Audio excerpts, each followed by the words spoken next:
से चंद्रमा लेकर जब उनका पुत्र जल के साथ क्रीड़ा करते हैं तो उधर चंद्रदेव और समुद्रदेव दोनों प्रभावित हो उठते हैं। ब्रह्मदेव से पार्वती नंदन के हाथों अपने अंत के बारे में सुन सिंदूरा और भी उग्र हो उठता है। नंदी पार्वती नंदन से किसी प्रकार चंद्रमा लेने आते हैं। अब इन फलों को तोड़ लेता हूँ, फिर इनके स्वाद का आनंद लूंगा।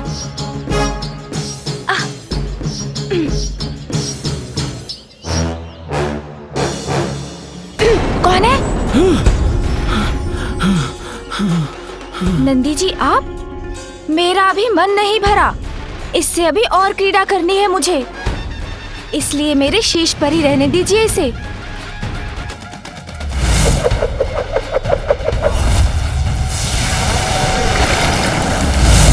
दंड? इसने तो पुनः दंड उठा लिया। नहीं नहीं, नहीं लूंगा।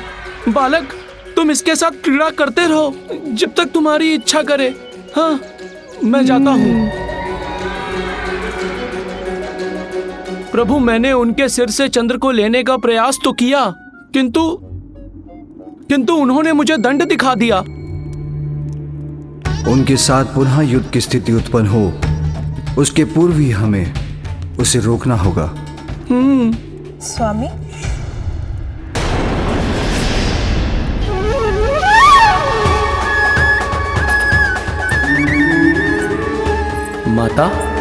माता यहाँ आ रही हैं। प्रणाम माता।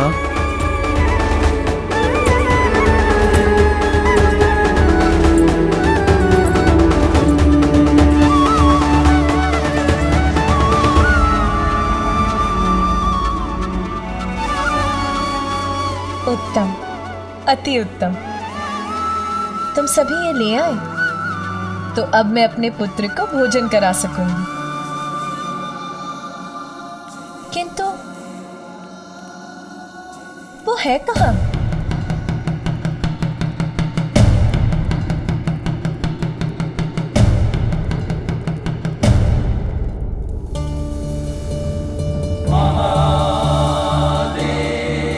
स्वामी, ये क्या? सदा आपकी जटाओं में स्थित रहकर आपके शीश को सुशोभित करने वाले चंद्र कहाँ हैं? देखा आपने, ये है परिणाम ध्यान में मग्न रहने का। आपको ज्ञात भी नहीं कि आपके शीश से चंद्र कहाँ चले गए। और हमारा पुत्र, वो कहाँ है? वो माता, चंद्र तो आपके पुत्र के पास ही है। वो उन्हें अपने साथ ले गए हैं और वो उसके साथ क्रीड़ा कर रहे हैं। तो इसमें इतनी चिंता की क्या बात है? तुम जाकर उससे कह दो, वो लौटा देगा चंद्र को।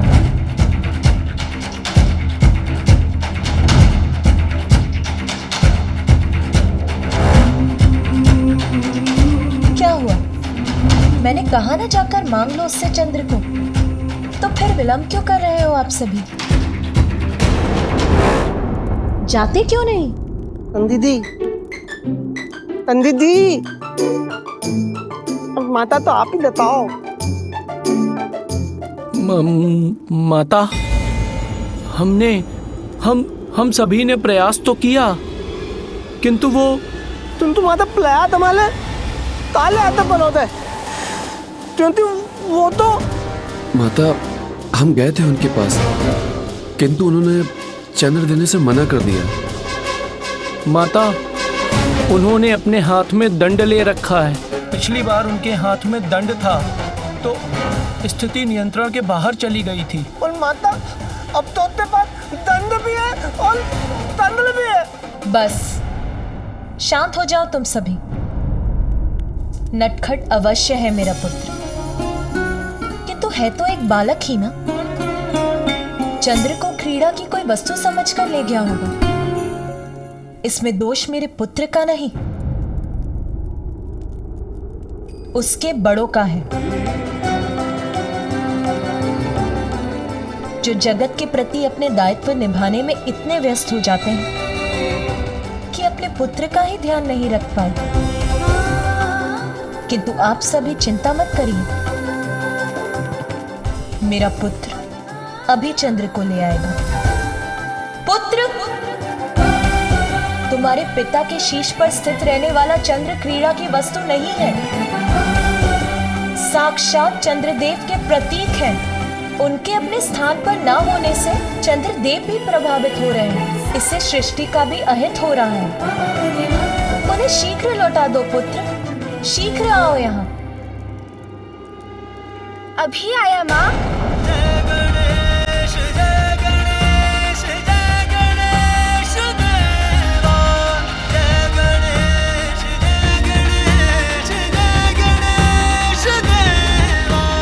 पुनः ऐसा कभी मत करना पुत्र।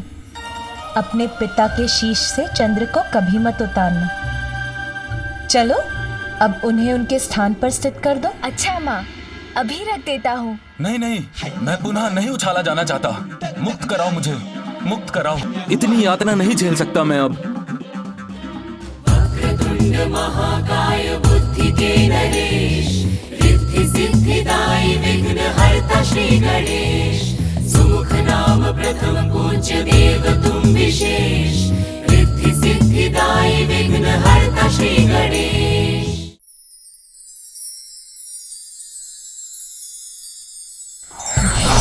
ये क्या?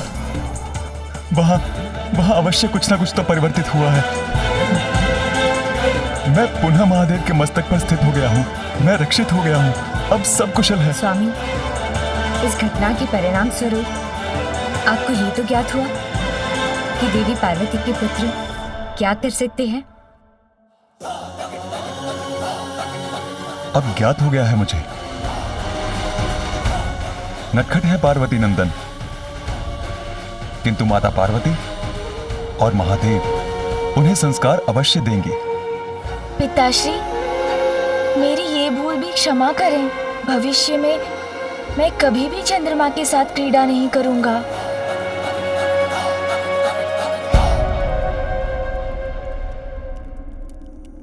बालक विनायक विनम्र जो हुए, चकित सारे गण देखते ही रह गए। चंद्र पुनः शंकर के भाल पे सजा, नाम चरितार्थ चंद्रशेखर हुआ। अनुराग से देखे पुत्र को पिता, हर्षित परिवार को देख के उमा।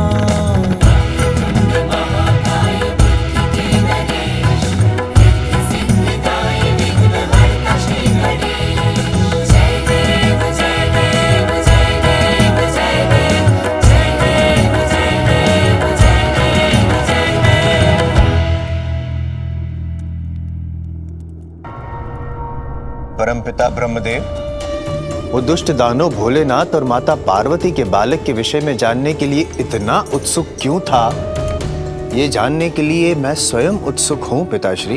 क्योंकि पार्वती पुत्र ही इस दुष्ट सिंदूरा का काल बनेगा देवर्षि। किंतु उस दुष्ट दानव ने आपको पिता कहकर संबोधित क्यों किया? देवर्षि नारद, आपका भ्राता एवं मेरा पुत्र ही है ये दुष्ट सिंदूरा, जो मेरी जमभाई से ही उत्पन्न हुआ था। जमभाई से?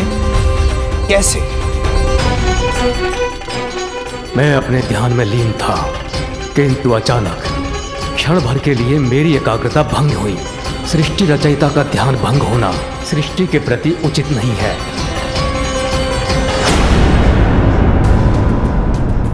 मुझे अपनी इस बड़ी भूल का आभास हुआ और मैंने पुनः स्वयं को ध्यान में स्थिर कर लिया।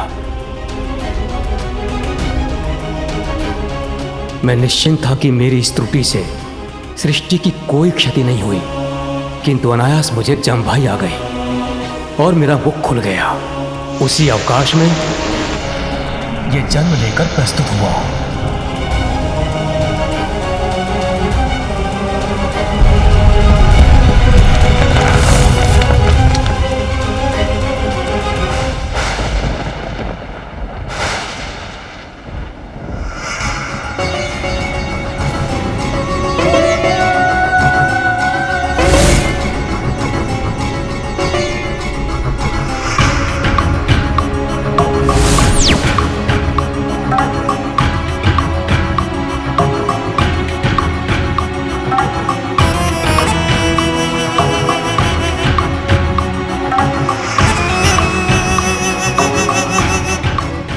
प्रणाम पिताश्री।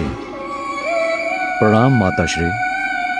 पुत्र, कभी कभी भूल भी वरदान बनकर हृदय को हर्षित करती है। तुमने मेरी जंबाही से उत्पन्न होकर हमें अपार सुख प्रदान किया है। सिंदूर के समान लाल रंग होने के कारण तुम्हारा नाम होगा सिंदूरा। सिंदूरा, सिंदूरा। जैसी आपकी इच्छा पिताश्री। उसके सुंदर रूप ने हमें पुत्र मुंह में डाल दिया और हमने उसे अनेकों वरदान दे डाले। हम कल्पना भी नहीं कर सकते थे कि उन वरदानों का इतना भीषण परिणाम भी हो सकता है। पुत्र, मैं तुम्हें सभी चुनौतियों और शत्रुओं को पराजित करने का सामर्थ्य रखने वाले महापराक्रमी योद्धा होने का वरदान देता हूँ। सिंदूरा का जन्म हुआ तो उसमें दिव्यता का समावेश था, किंतु लोभ और बल तो दिव्यता को भी दूषित कर देते हैं। पुत्र, स्नेहवश हमने उसे जितने वरदान दिए उसके अहंकार में उतनी ही वृद्धि होती गई। पुत्र, तुम इतने बलशाली होगे कि कोई भी शत्रु तुम्हें कभी कोई क्षति नहीं पहुंचा पाएगा। अपने शत्रुओं की बुद्धि में प्रवेश कर उनको नियंत्रण रखने में तुम हमेशा समर्थ रहोगे और उन पर सदैव विजय प्राप्त करोगे। मेरा आशीर्वाद सदैव तुम्हारे साथ है। पुत्र, मैं तुम्हें वरदान देता हूँ कि तुम अपनी विशाल भुजाओं में जिसको भी पकड़कर दबोच लोगे उसके शरीर के सहस्त्रों टुकड़े हो जाएंगे और उसका अंत होगा।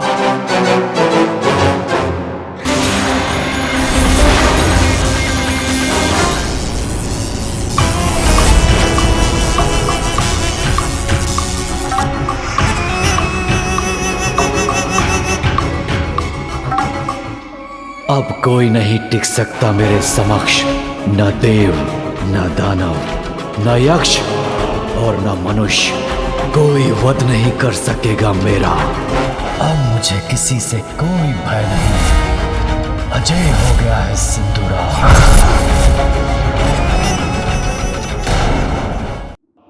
अब जब मैं किसी को भी पराजित कर सकता हूँ, किसी को भी, तो मुझे कोई भी रोक नहीं सकता। ऐसी अपार शक्ति का स्वामी हूं मैं कि इंद्र और दिक्पाल भी मेरे समक्ष नमन करने पर विवश हो जाएंगे। त्रिलोक का अधिपति बनूंगा मैं और मेरे सेवक बनेंगे समस्त देवता। पिताश्री, इन वरदानों के लिए आपका धन्यवाद, किंतु ये सत्य है भी या नहीं, इसका परीक्षण तो मुझे करना ही होगा। तो क्यों ना मैं आपको ही अपनी भुजाओं में आबद्ध करके देख लूं कि आपकी ये दी हुई शक्तियां प्रभावी है भी या नहीं। पुत्र, मैं तुम्हारा पिता हूं। क्या तुम मेरा ही अंत करना चाहते हो? क्या ये उचित है? बलशाली की इच्छा स्वतः उचित हो जाती है। महाज्ञानी है आप, इतना भी नहीं जानते। सत्य है, विषधर को दुग्ध पान कराने से उसका विष बढ़ता ही है। पुत्र, सौंदर्य से मुग्ध होकर ये नहीं समझ सका था मैं, किंतु अभी तो कोई उपाय कर इसे रोकना होगा। पुत्र, तुम एक महाबलशाली युवा हो और मैं एक वयोवृद्ध सृष्टि रचयिता योद्धा नहीं हूं मैं। किंतु मुझे तो अपनी शक्तियों का परीक्षण करना है, इसलिए आप मुझसे युद्ध कीजिए। या पुत्र, तुम श्री हरि नारायण के पास जाओ, वो युद्ध करने में पारंगत हैं। तुमसे युद्ध करने के योग्य तो वही हैं, मैं नहीं। और इस प्रकार असाधारण बल और अहंकार से परिपूर्ण सिंदूरा बैकुंठ पहुंच गया।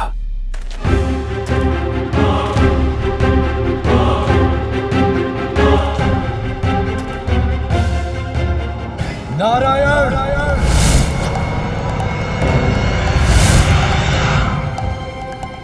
कहाँ छुपे बैठे हैं नारायण? मेरे समक्ष आइए।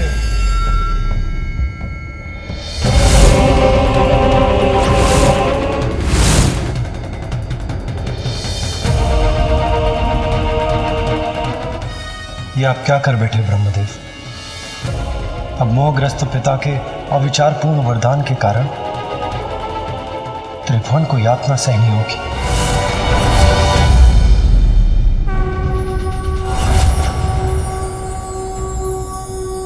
नारायण, मैं सिंदूरा आपसे युद्ध करने आया हूं। मुझसे युद्ध? परंतु मेरी तो तुमसे कोई शत्रुता नहीं। शत्रुता नहीं तो क्या हुआ?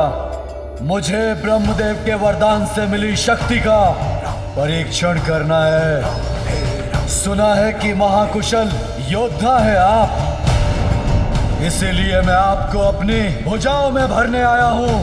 पुत्र, युद्ध आदि तो मैं त्याग चुका। सृष्टि का पालन पोषण करने के कार्य में ही व्यस्त रहता। तुम महादेव पुत्र कार्तिकेय से युद्ध क्यों नहीं करते?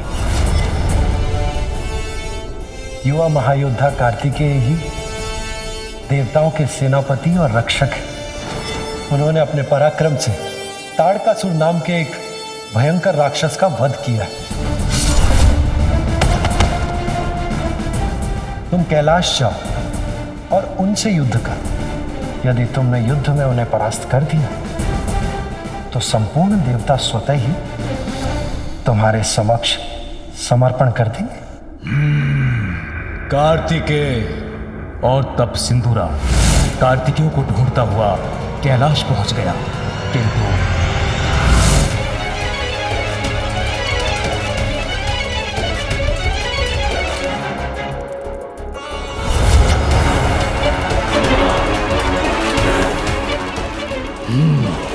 तो ये है कैलाश। यही मिलेगा वो महायोद्धा शिवपुत्र कार्तिकेय।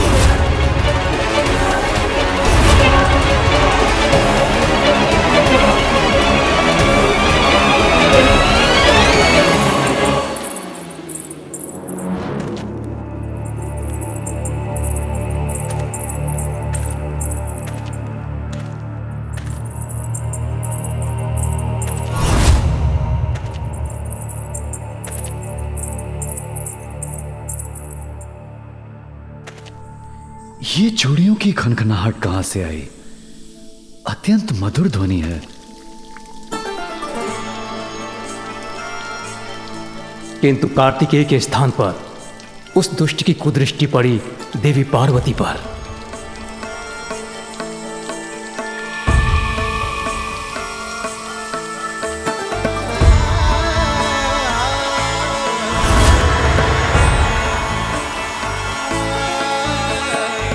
इन देवी के अपार सौंदर्य ने तो मेरा मन मोह लिया।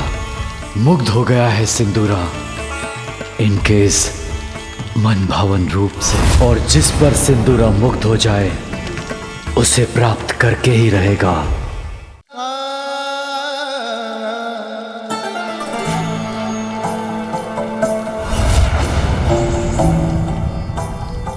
संयोग से उस समय महादेव और कार्तिकेय दोनों ही वहां उपस्थित नहीं थे। अपनी वरदानी शक्तियों से प्राप्त बल के मद में मदमस्त देवी पार्वती पर मोहित वो दुष्ट दुर्भावना हृदय में धारण किए देवी पार्वती की ओर बढ़ने लगा।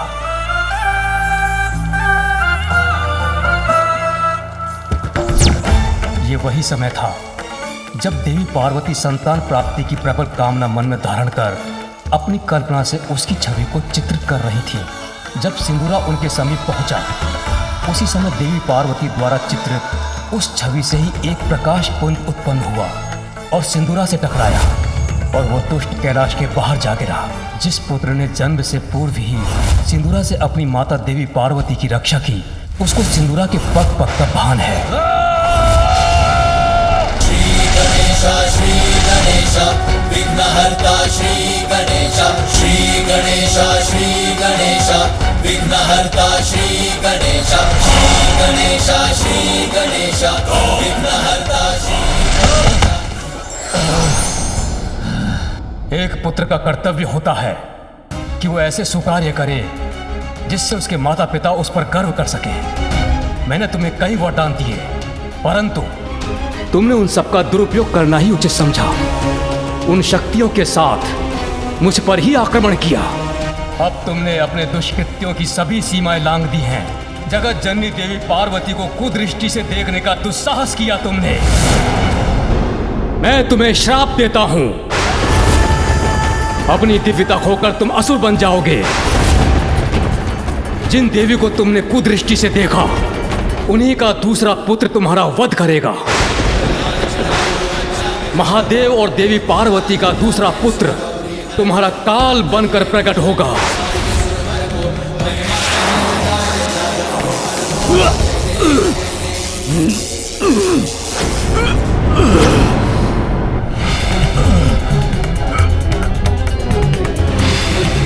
स्मरण रखूंगा, सदैव स्मरण रखूंगा ब्रह्मदेव। मुझे कुरूप बनाने के लिए कभी क्षमा नहीं करूंगा आपको।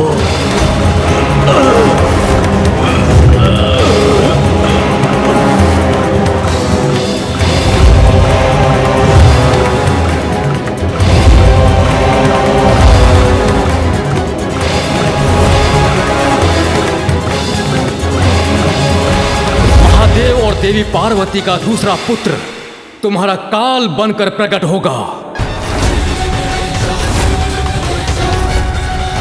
यदि वो बालक मेरे लिए काल है, तो सिंदूरा भी उसके लिए महाकाल है।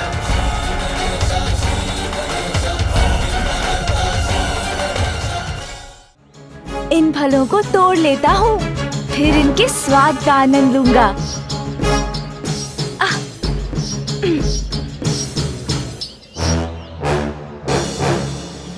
कौन है?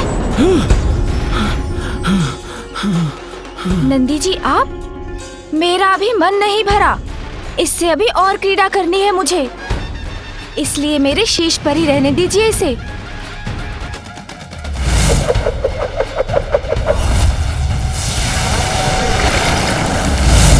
दंड?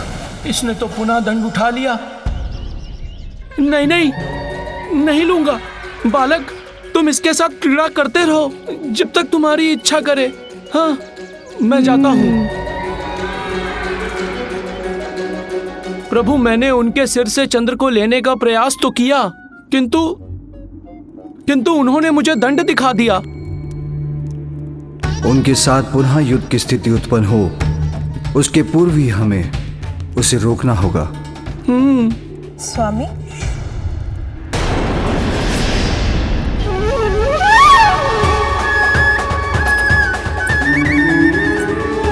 माता, माता यहाँ आ रही हैं।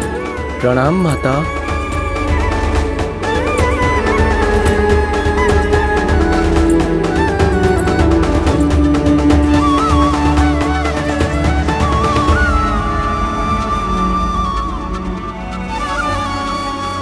उत्तम, अति उत्तम। तुम सभी ये ले आए, तो अब मैं अपने पुत्र को भोजन करा सकूंगी। किंतु वो है कहाँ?